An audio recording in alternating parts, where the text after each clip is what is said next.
This episode is brought to you by Accenture. When your advertising operations fall out of sync, everything else follows. Spotify and Accenture are working together to reinvent the rhythm of ad sales, using automation, analytics, and smarter workflows to simplify campaign delivery and access better data across the business. The result? Less time spent on operations, more time connecting brands with the moments and fandoms that matter most. Learn more at accenture.com/Spotify. Running a small business means I wear lots of hats. When I put on my hiring hat, I can count on LinkedIn Hiring Pro to make it easy.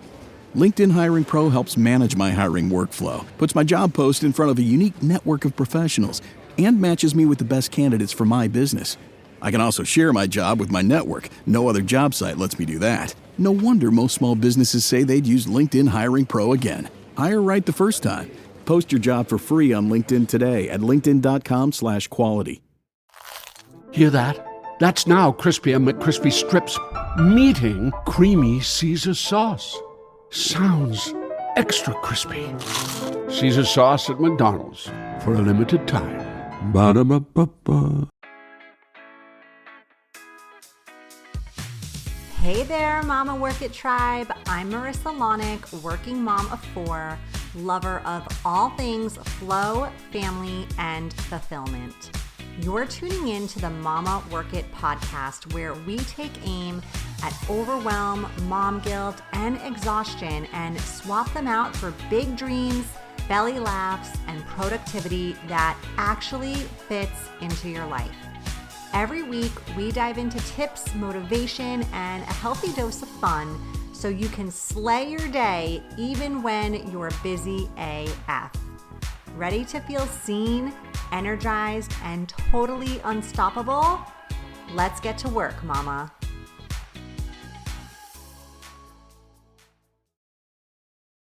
Hey Mama! Before we jump into today's episode, I wanted to share why I'm bringing back this conversation with Dr. Ritu Saluja Sharma.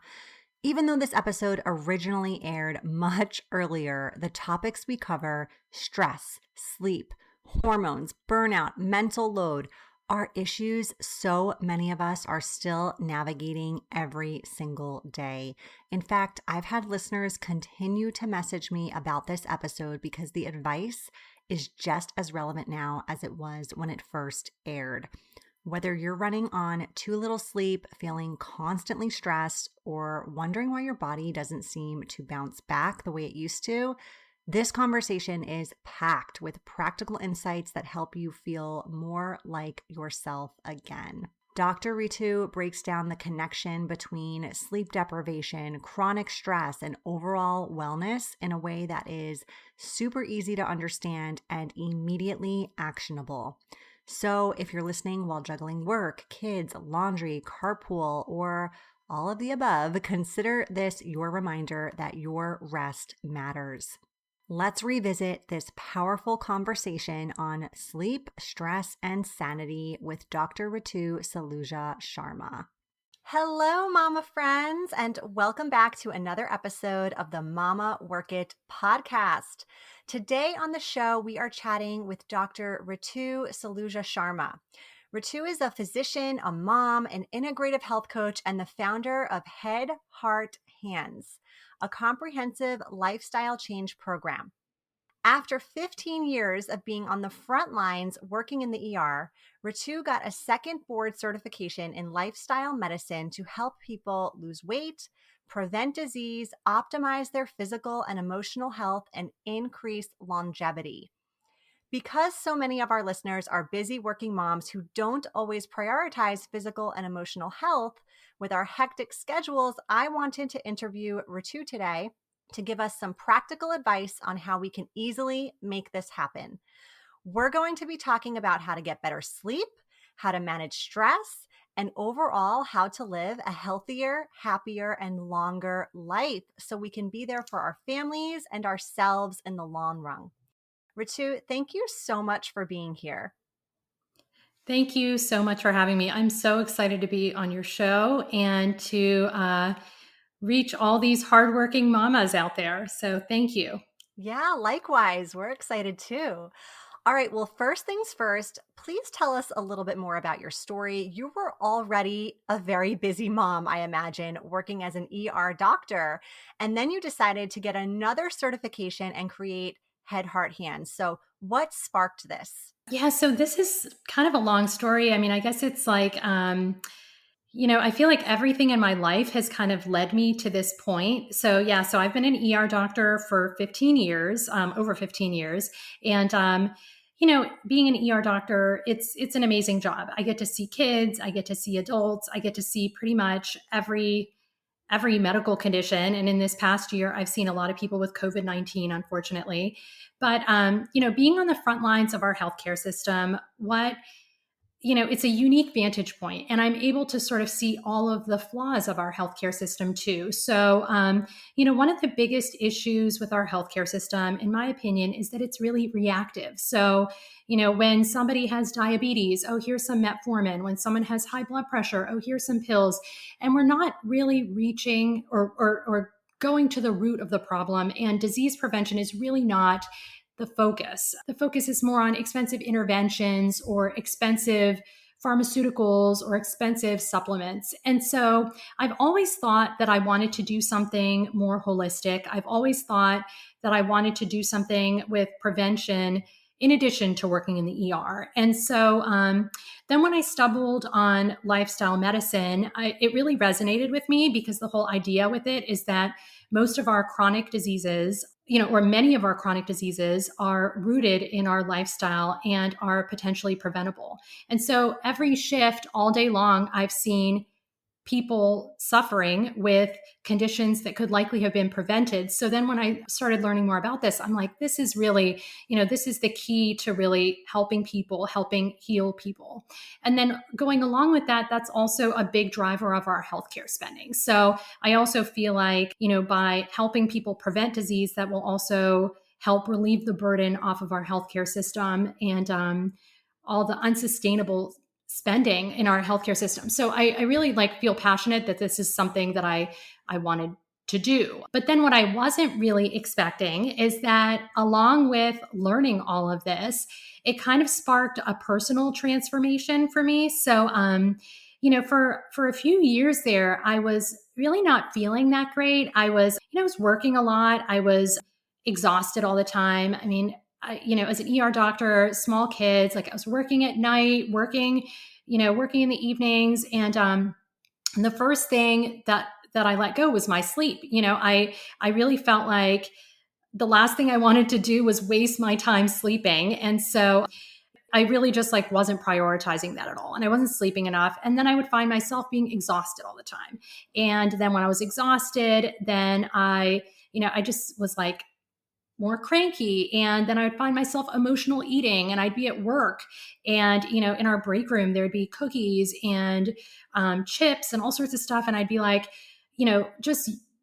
just living off of caffeine and sugar to kind of get me through and really just not feeling great, doing that and then not really exercising, just not feeling great. So then I started making these changes in my life when I started learning more about lifestyle medicine. And I felt like it really helped me with my quality of life. So I started feeling, when I started sleeping better, then I started to have more energy, and I felt like I could control, the emotional eating, or I was more aware of when I was emotional eating, and I had more energy for, running and yoga and the things that I enjoy. And, I really I feel like it changed my life, and I feel like I still work in the ER, but I'm better able to manage the stress there. And so then I've just decided wow, this is really not just about disease prevention. This is also about really changing people's quality of life. Then that's when I got certified as a health coach. And that's when I started Head, Heart, Hands. Wow. Oh, I love that story. I love how personal it is to you too. And I can't wait to dive into these sleep strategies. But my first question is, you talk a lot about the connection between physical and emotional health.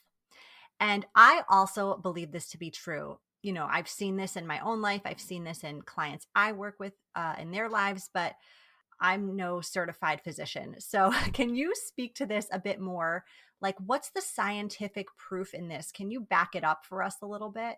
Absolutely. I mean, there is so much evidence. It is so clear that our physical health and our emotional health are connected. So, first we can just look at chronic diseases. So, people who have chronic diseases are more likely to be depressed. So, for example, people who have diabetes or people who have uncontrolled blood sugars, people who have heart disease. So they have a higher risk of having depression as well. But then it actually works both ways. So depression is actually a risk factor for heart disease. People who have coronary artery disease are more likely to have a heart attack if they're depressed. So that, is just amazing. But then there's also, there's so much more. So we know that stress is related to so many conditions. And I think that we're even learning more and more about this.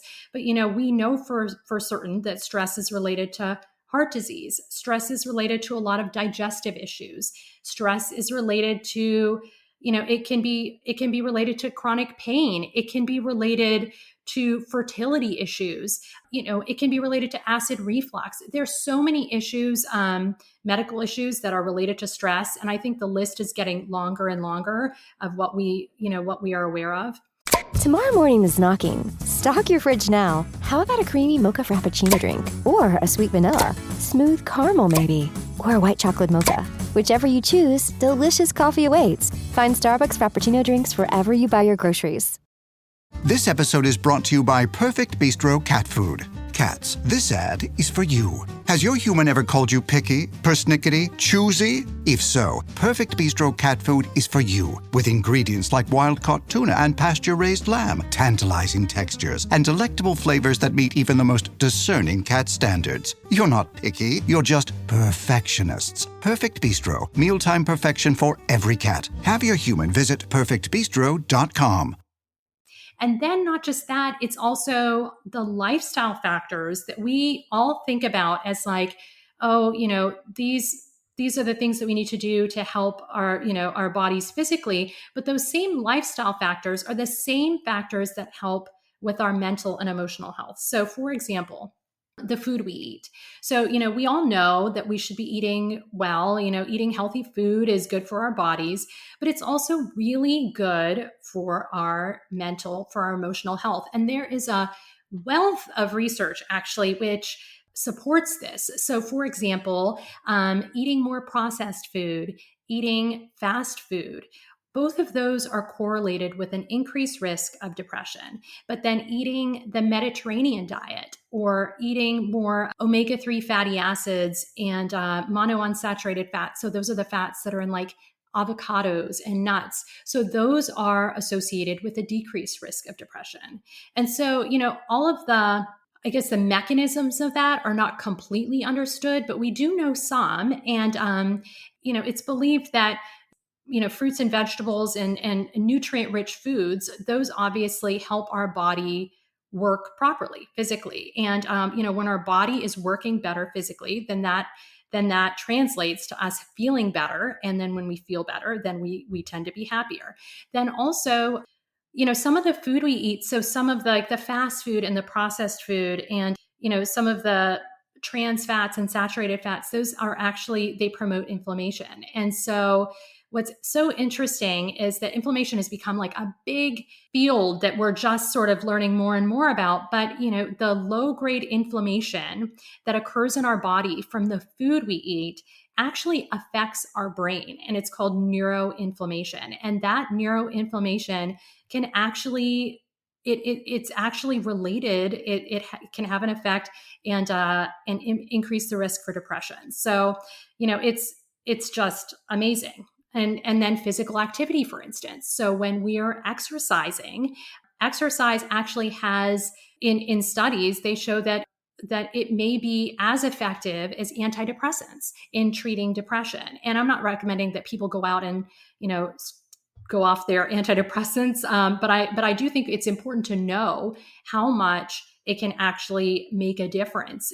And, the mechanism behind that is not entirely clear, but there are, because we don't 100% understand, what depression, all of the mechanism behind it. But it's believed that when we exercise over the long term, our body releases something called brain-derived neurotrophic proteins. And those proteins, those factors actually help us build nerves and build nerve connections in our brains. So not only is exercise helping, build strong muscles, essentially it's also helping us strengthen our brain, which is why we feel better emotionally when we exercise.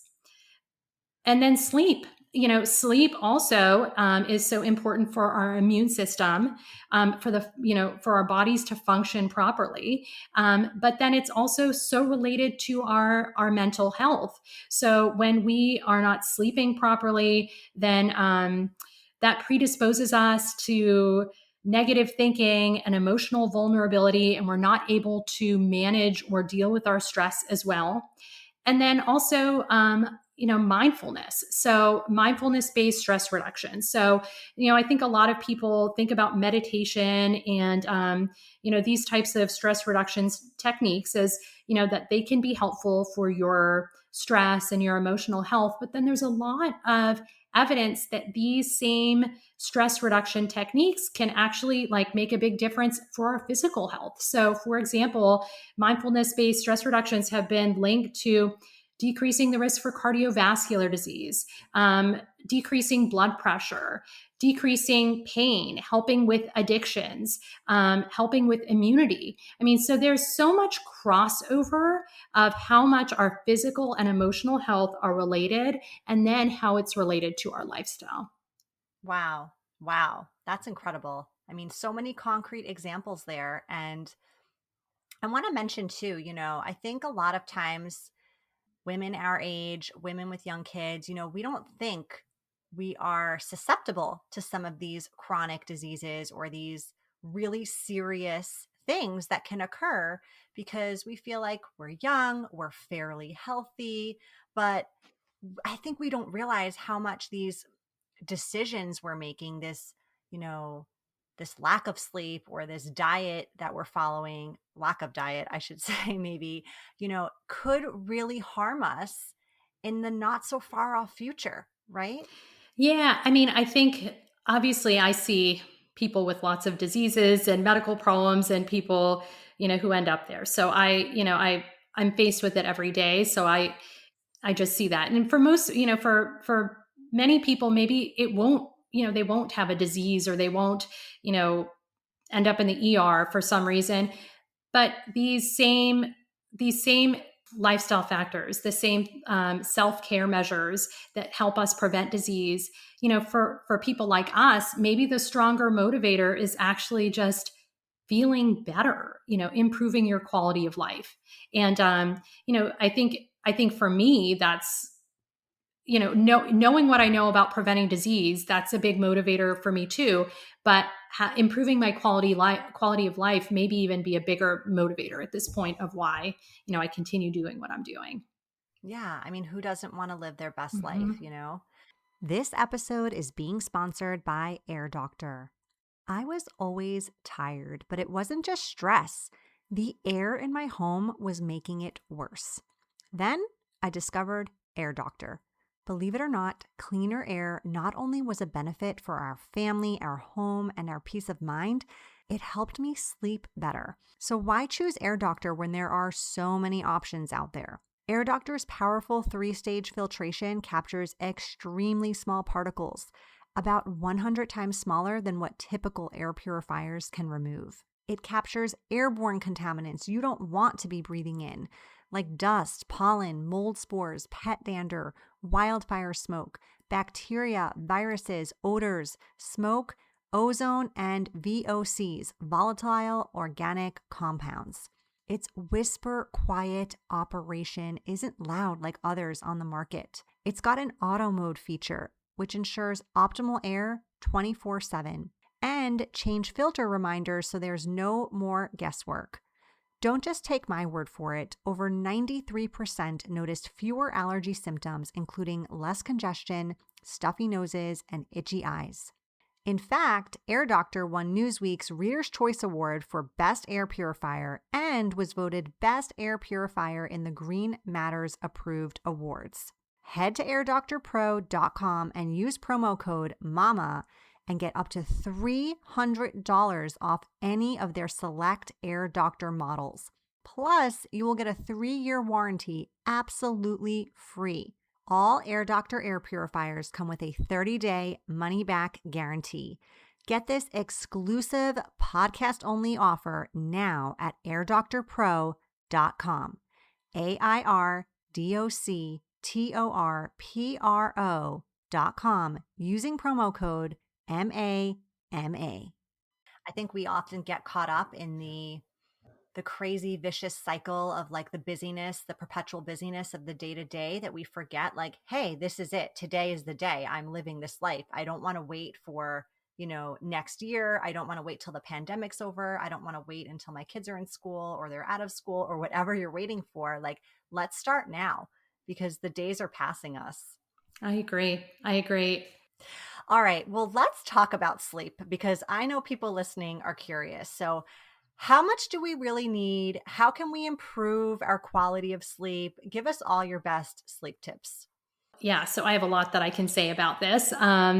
So adults should be sleeping 7 to 8 hours a night. And I think my number one recommendation is to prioritize your sleep because I don't think, if you're like me, for most of my adult life, I did not. And I think it's the easiest thing to sort of cut, when you're busy and you're trying to do stuff and trying to wake up early and work out or, go to bed late and you just don't get enough. So I think prioritizing is number one. But then, my whole program is about changing your lifestyle and, promoting your physical and emotional health. So sleep is one of the pillars of my program. And so this is kind of what we do is, we talk about different lifestyle measures. So I'll share some of those with you. I think I could go on and on about it, but I'll just share some of the most important ones. So the first is our phone, so I think all of us, have the tendency, have the phone right by our bed. And it's the last thing we look at night before we go to sleep. And it's the first thing that we look at in the morning. And for many people, it's also like when they can't sleep, they look at it in the middle of the night and, checking their email and checking things. So, trying not to keep your phone in the bedroom, trying not to keep it, right next to you, trying not to look at it for the last hour, before you go to sleep. I think that could be really helpful. And then all of the same things. It's amazing how everything is connected. So what we eat, so, eating sugar before you go to sleep, or, that can actually really decrease your quality of sleep. So eating a lot of processed food, eating sugar, alcohol can also actually make sleep difficult for some people and decrease the quality of sleep. We should be watching our caffeine intake because that can have an effect. Then also our physical activity. So making sure that we're getting enough physical activity and, our bodies, our circadian rhythm is very much affected by light and especially natural light. So going out in the middle of the day and getting a walk or, just being out in sunlight and getting some physical activity. That's a great way to improve your sleep. And then making sure you're hydrated. That's a big way to improve your sleep. And then mindfulness-based stress reductions. That's also, so things like meditation. There's something called the mind body scan, which is a technique to relax your body and your mind. And the American Academy of Pediatrics actually recommends that as a way to help insomnia in children. And I think that that's beneficial for a lot of adults as well. Yeah, I couldn't agree more with these tips. And I practice, not all the time, but I try very hard to practice the cell phone rule. And I actually give this as one of my tips too to my clients about getting more sleep. My advice is don't charge your phone on your night table, which I feel like many people will do that during the night.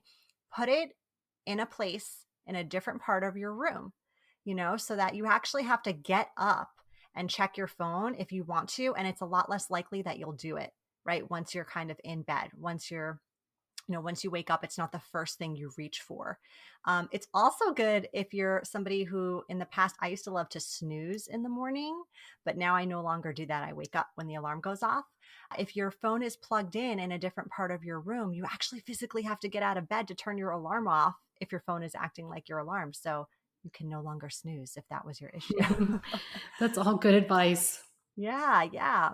All right. So lots of working moms listening to the show, I'm sure they're feeling stressed, exhausted, burnt out, similar to what your experience had been. And especially during the season we're still living in of, we're in 2021 as we record this, we're still in the pandemic, even though it's not at the height that we were, thankfully. What are some small changes that these women listening can make right now to improve this stress level? We've talked a lot about sleep already, so the exhaustion we've kind of covered a bit, but this feeling of feeling burnt out. With everything that I said about how our lifestyle has an effect on our emotional health, I actually just gave a talk about this, about burnout, and 43% of employees who say that they're burned out, they cite lack of self-care as the reason.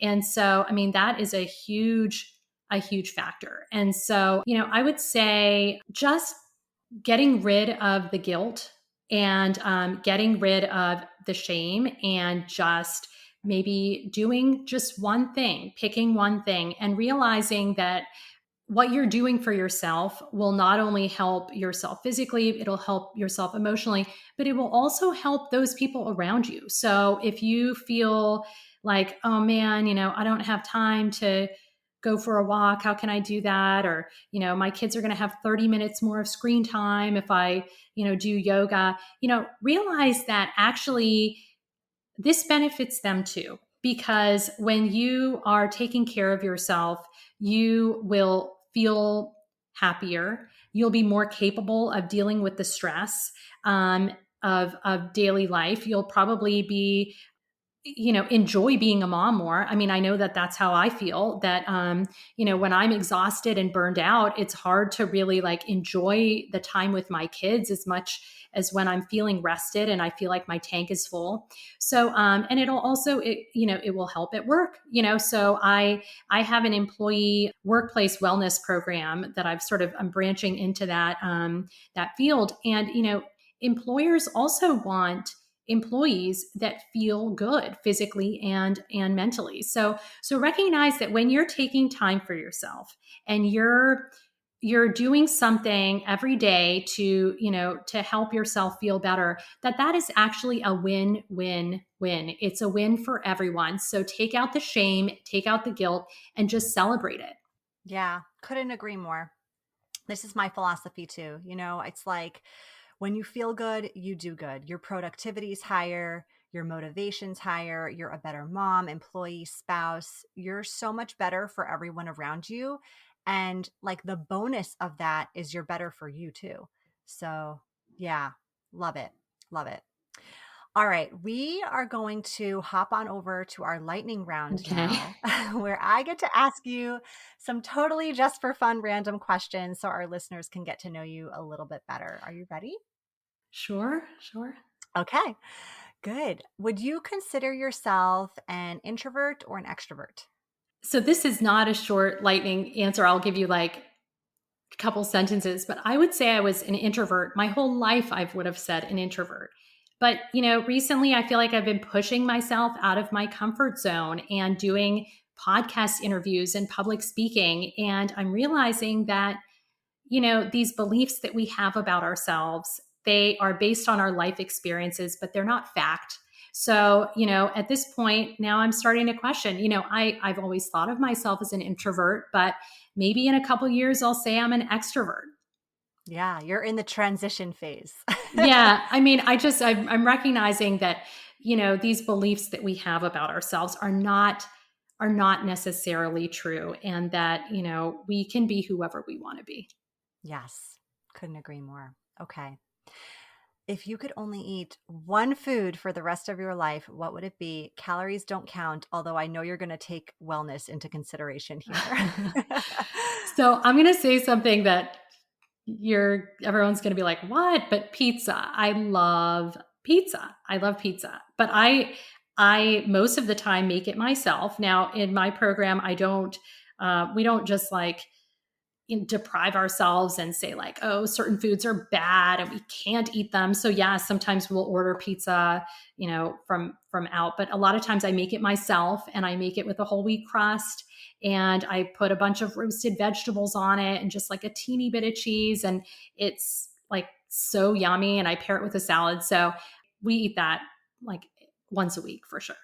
Yeah. Oh, I love pizza too. What's one app you cannot live without? So I would say my Amazon Music is, I love music, and I feel like that's a way to like, we listen to music when we're doing dishes, when we're, driving to school, and, it just infuses joy in life, just listening to music. So, and then there's actually another app that I want to mention that I would recommend for people who are trying to, improve their self-care and celebrate their wins. It's called My Weekly Wins, and it's a new app, and it's really a way to track your self-care, the way that you eat, your physical activity, and then to celebrate it. So I think that I've been looking at that more and more, and I think that that's a great app. Yeah, that sounds really fun. It's good to like sit down for a minute and really do that, because I think we're always in such a rush, and we've always kind of thinking to the next thing, that we don't take that time and just enjoy that, even if it's just for a few minutes, right? To acknowledge those wins. That's really, really important. It feels good to just like swipe and be like, oh, I worked out. Oh, I did this, and to acknowledge it and celebrate it. Yeah. Love it. Well, speaking of music, what's your like get shit done song? Oh, this is like kind of embarrassing, but so No Tears Left to Cry by Ariana Grande. So like we turn that on in our house when we want to like pick up all the toys that are all over the floor. It's like picking it up. And I love that song, and I run to that song. So I would say that's one of our favorites. Yeah, no shame in Ariana Grande. That's fine. I hope I haven't ruined that song for people though. Now, like when I hear Picking It Up, I'm like, I just envision like me and my kids like cleaning up all of the toys all over the floor. That's funny. All right. And finally, what book are you reading right now? So I am reading a book. It's called Everything is Figure-Outable. By Marie Forleo. Yes, it is. I just started it. It's a great read. It's really good. Yeah. I mean, I feel like, a lot of my program is about mindset, and I've read a lot of books about mindset, and this is about mindset. Like everything is figure-outable. I mean, that's really like the idea, but, I feel like I can always still learn and get better at that. And so it's just a really like fresh, great way of looking at things. I'm enjoying it. Yeah, she's a great mentor. I like her a lot. Good. Well, before we wrap up, can you please tell our listeners where they can find you? Yeah, sure. So my website is headhearthandsmd.com. And I'm also on Facebook, Head Heart Hands MD. And then I'm actually hoping to start putting some videos on YouTube. So eventually, I do have a YouTube channel. Right now there's like one video on there, but Head Heart Hands MD. And so I'd love if anyone has any questions or wants to reach out or hear more about my individual program or the workplace wellness program, I'm happy to chat. Awesome. Well, thank you again for being here. I know our listeners appreciate all this great advice and information, and I know I learned a lot too. So appreciate you being here. Thank you so much. This was really fun. That's a wrap for this episode of the Mama Work It podcast. I hope you feel empowered, inspired, and ready to take your next step. If this episode spoke to you, share it with another amazing mama, and don't forget to subscribe and leave a review. It helps us show up wherever you get your podcasts. Be sure to head over to mamaworkit.com for free resources, coaching support, and new ways to momage your days as a busy mom. Until next time, Keep on working it, mama.